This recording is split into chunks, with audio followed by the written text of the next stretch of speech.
بسم الله الرحمن الرحيم. إنا أرسلنا نوحا إلى قومه أن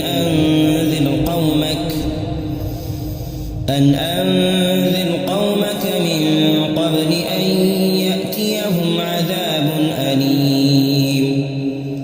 قال يا قوم إني لكم نذير مبين. أن اعبدوا الله واتقوه وأطيعون. يغفر لكم من ذنوبكم ويؤخركم إلى أجل مسمى. إن أجل الله إذا جاء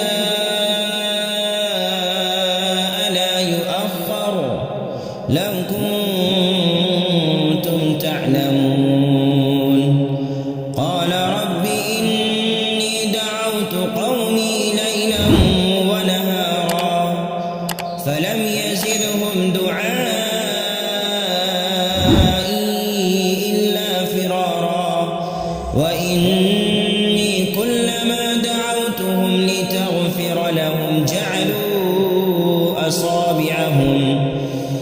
جعلوا أصابعهم في آذانهم واستغشوا ثيابهم وأصروا واستكبروا استكبارا.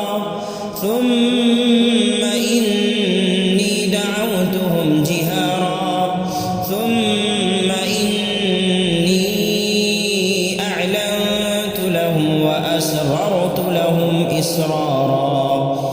فقلت استغفروا ربكم إنه كان غفارا يرسل السماء عليكم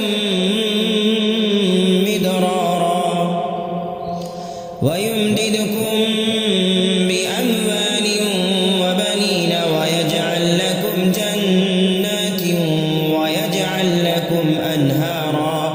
ما لكم لا ترجون لله وقارا وقد خلقكم أطوارا.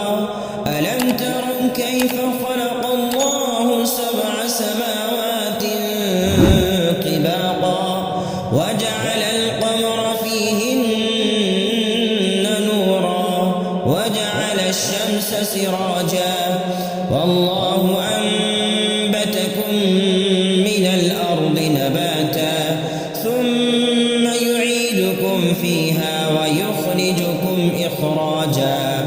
والله جعل لكم الأرض بساطا لتسلكوا منها سبلا فجاجا.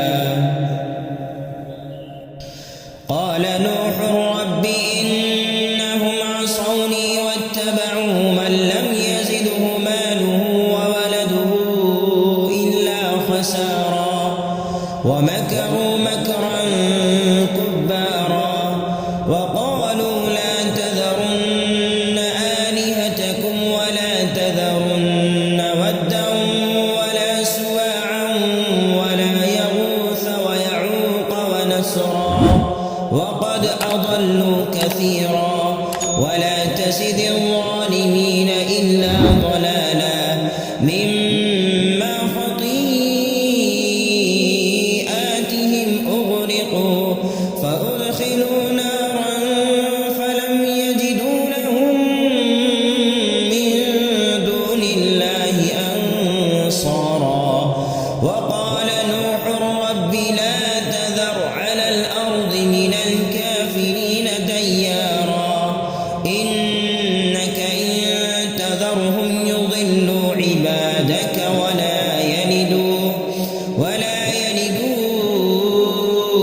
إلا فاجرا كفارا. رب اغفر لي ولوالدي ولمن دخل بيتي مؤمنا